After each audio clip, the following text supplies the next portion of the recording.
Hello class. Welcome back बच्चों। तो प्यारे बच्चों, स्टार्ट करते हैं नया लेक्चर। बेटा थोड़ा स्पीड पर पढ़ेंगे आज, और मेरी कोशिश ऐसी है मैं आज ये चैप्टर खत्म कर दूं एनसीईआरटी से। तो ठीक है जी, एक बार पढ़ना शुरू करना है टॉपिक।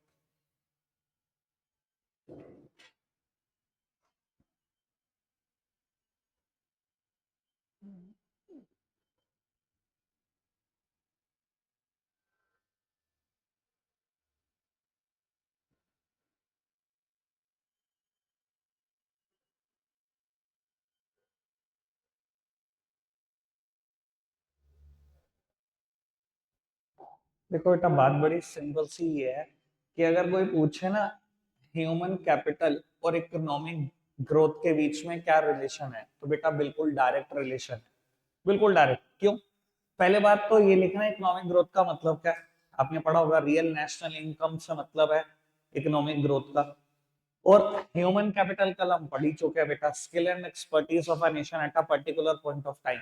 अब यहाँ पर आप उसी लाइन का इस्तेमाल कर सकते हो जो आपने इंट्रोडक्शन में कल पढ़ी थी। Labour skill of a educated person is more than a labour skill of an uneducated person। एक एजुकेटेड पर्सन के स्किल ज्यादा है, hence the former is able to contribute more to the GDP than the later। बेटा ज्यादा कौन contribute कर पाएगा? जिस इंसान के लेबर स्किल ज्यादा है वो जीडीपी में ज्यादा कंट्रीब्यूट कर पाएगा। तो कुल मिला के बाद डायरेक्ट रिलेशन ही तो है, जितना ज्यादा स्किल होगा उतना आपका इकोनॉमिक ग्रोथ में कंट्रीब्यूशन ज्यादा होगा। जितना स्किल कम होंगे उतना इकोनॉमिक ग्रोथ में कम कंट्रीब्यूट कर पाओगे। बिल्कुल डायरेक्ट रिलेशन है। ठीक है ना जी? आगे बढ़ते। बेटा दिमाग की बात यह है कि जितनी पूरे दिन में मजदूर नहीं कमाता उतना एक सेकंड में कमा सकते हो आप। दिमाग की सच में तो बात यह है, मजदूर एक पूरे दिन काम करता है तो उसको जाके दिहाड़ी मिलती है 500 रुपए 600 रुपए। ठीक है ना जी? और ऐसे ऐसे लोग हैं भैया जो यहाँ से काम करते हैं, बाबू कुछ सेकंड्स के कुछ मिनट के इतने पैसे चार्ज कर लेते हैं, सिर्फ कंसल्टेशन कंसल्टेशन के। ठीक है ना जी? एक डॉक्टर की कंसल्टेंसी देखो ना, ठीक है ना, शायद बहुत हार्डली किसी पेशेंट को आप 5 मिनट देते होंगे। ठीक है जी, कंसल्टेंसी फीस 800 रुपए। और जितना मजदूर ने पूरे दिन में काम किया उतना आप 2 मिनट में 3 मिनट में कमा के साइड हो जाते हो। कौन ज्यादा कंट्रीब्यूट कर पा रहा है जीडीपी में? कौन इकोनॉमिक ग्रोथ में ज्यादा कंट्रीब्यूट कर पा रहा है? एक एजुकेटेड पर्सन ही तो बिल्कुल डायरेक्ट रिलेशन है ना ह्यूमन कैपिटल और इकोनॉमिक ग्रोथ की। आगे बढ़ जाए, बहुत छोटा सा टॉपिक था ये। एनसीईआरटी में बहुत बड़ा चढ़ाकर लिखा हुआ है, इतने की जरूरत नहीं है, इसलिए मैं आगे के पैराग्राफ इसके सारे छोड़ रहा हूँ, कोई जरूरत नहीं है इसको पढ़ने के लिए। लो जी, इसके बारे में चर्चा करते हैं, human capital and human development. पढ़ना जी।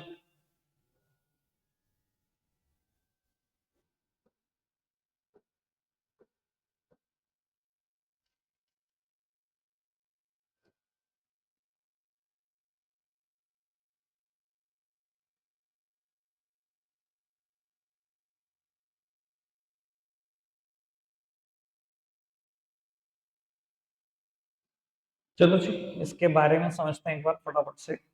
बेटा दो टॉपिक है, human capital and human development. ये जो टॉपिक है ना ह्यूमन कैपिटल, इकोनॉमिक्स का टॉपिक है बेटा। ठीक है जी, इकोनॉमिक्स को इंसानों से कुछ खास मतलब नहीं है, उसको जीडीपी से मतलब, उसको नेशनल इनकम से मतलब है। और ह्यूमन डेवलपमेंट ये एक सोशल कंसेप्ट है बेटा। तो वो ह्यूमन कैपिटल क्या कहता है? ह्यूमन कैपिटल कहता है एजुकेशन और हेल्थ एक जरिया है जीडीपी बढ़ाने का। ठीक है ना? ह्यूमन कैपिटल कंसीडर करता है education and health as a means to increase in GDP.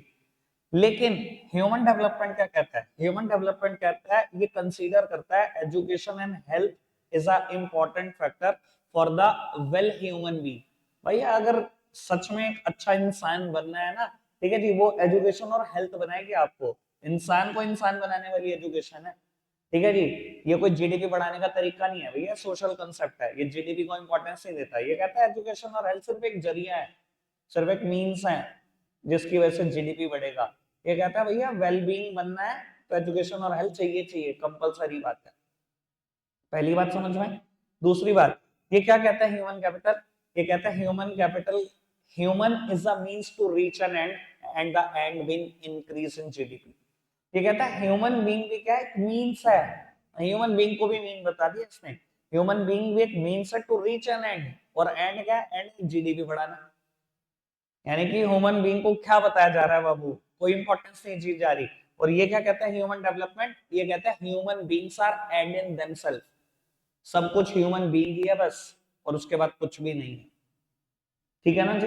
तो बाबू ये इकोनॉमिक्स का कंसेप्ट है, सोशल कंसेप्ट है, फर्क तो समझ में आ ही रहा होगा। हर तरफ इंपॉर्टेंस जीडीपी को दी जा रही है, एजुकेशन हेल्थ को मींस बताया गया, ह्यूमन बीइंग को मींस बताया गया। ये कहता है ह्यूमन बीइंग मींस नहीं है, human beings are end in themselves, इसके बाद कुछ भी नहीं है, सब कुछ ह्यूमन बीइंग है।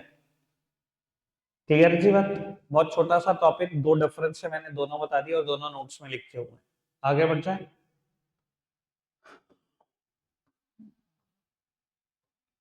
ये टॉपिक मोस्ट मोस्ट इंपॉर्टेंट है, पढ़ना शुरू कर दो।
ठीक, आगे बढ़ जाए। लो पढ़ो।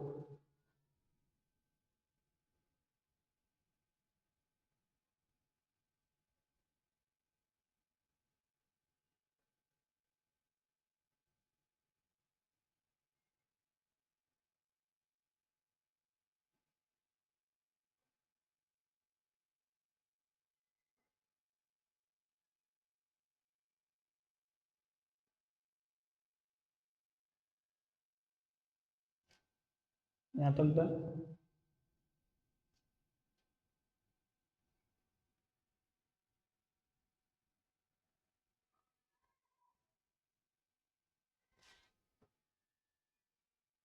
ये पैराग्राफ सबसे इंपॉर्टेंट होगा बेटा।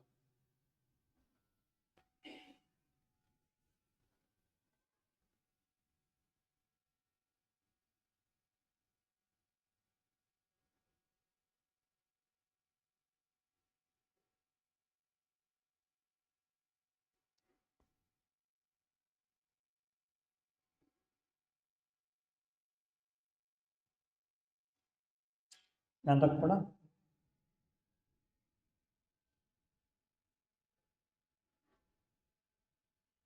ठीक है, दो क्वेश्चन जिसकी मुझे अभी चर्चा करनी है आपसे। सबसे पहले बेटा, why do government intervene in education and health sector. Government क्यों इंटरवेंशन करती है एजुकेशन और हेल्थ सेक्टर में? बेटा बहुत सारे कारण हैं। सबसे पहला कारण गवर्नमेंट को जो इंटरवेंशन करना पड़ता है, एजुकेशन और या हेल्थ सबसे इंपॉर्टेंट सोर्स है ह्यूमन कैपिटल फॉर्मेशन के, कल पढ़े थे। Expenditure on education, expenditure on health.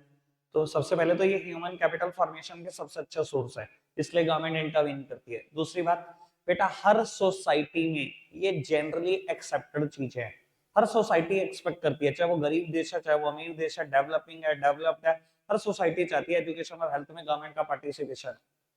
ठीक है जी। तो सोसाइटी इसको एज अ गोल देखती है, इसलिए बेटा गवर्नमेंट को इंटरवेंशन करना पड़ता है।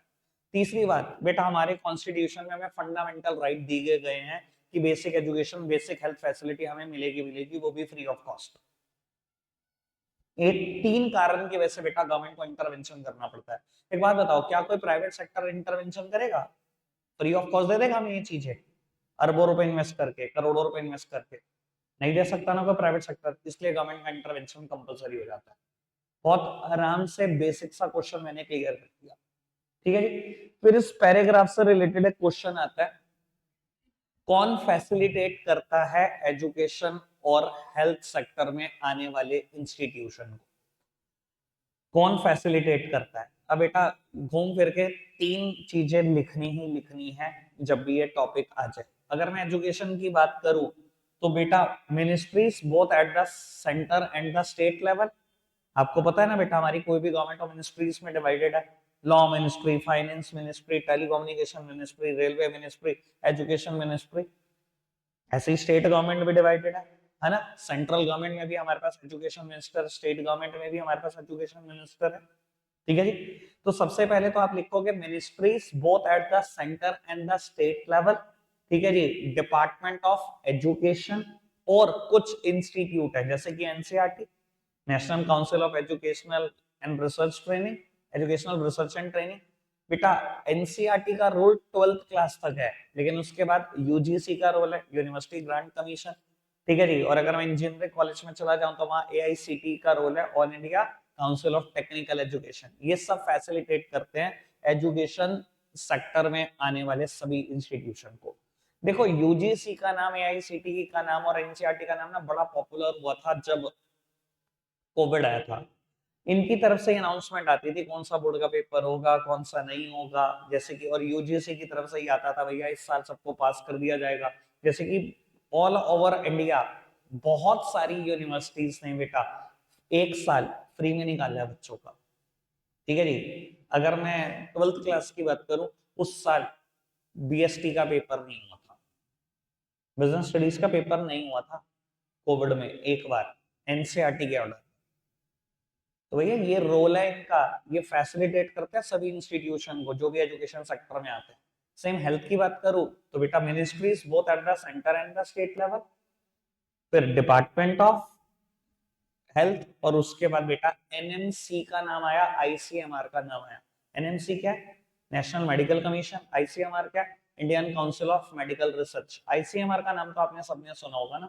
आईसीएमआर तो रिपोर्ट देता था कोविड में कि कितना चीजों पे हम रिसर्च कर रहे हैं, कौन सी वैक्सीनेशन बनने की स्टेज पे खड़ी है। इसने अनाउंस किया था कोविशील्ड और कोवैक्सीन के बारे में कि ये बनकर तैयार हो गई है। क्लियर है जी? समझ में आती है बात? तीन तीन बातें लिखनी है, ministries both at the centre and the state level, फिर डिपार्टमेंट ऑफ एजुकेशन, अगर उधर लिख रहे हो तो डिपार्टमेंट ऑफ हेल्थ, और एजुकेशन से रिलेटेड बात करें तो एनसीईआरटी। ठीक है जी। एआईसीटी और यूजीसी का नाम लिखोगे, और अगर हेल्थ की बात करोगे तो एनएमसी का और आईसीएमआर का नाम लिखोगे। खत्म। ठीक है, आगे बढ़ जाए। अब वो आज चैप्टर खत्म कर ही दूंगा मैं, मुझे ऐसा लग रहा है, और खत्म कर ही देना चाहिए, रुकना नहीं है बिल्कुल भी। तो वो मोस्ट इंपॉर्टेंट टॉपिक में से एक एजुकेशन सेक्टर इन इंडिया, और ये लगभग यहीं तक है, बस इसके बाद कुछ नहीं पढ़ना। पढ़ना जी फटाफट से।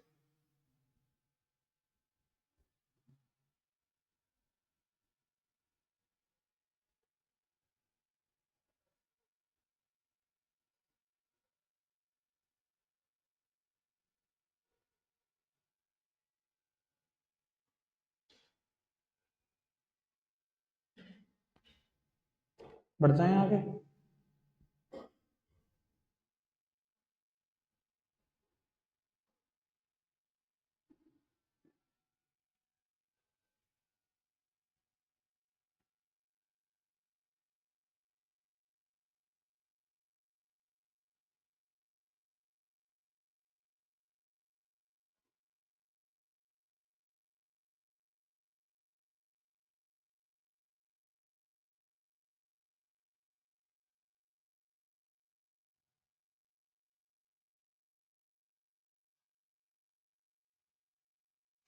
ठीक।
और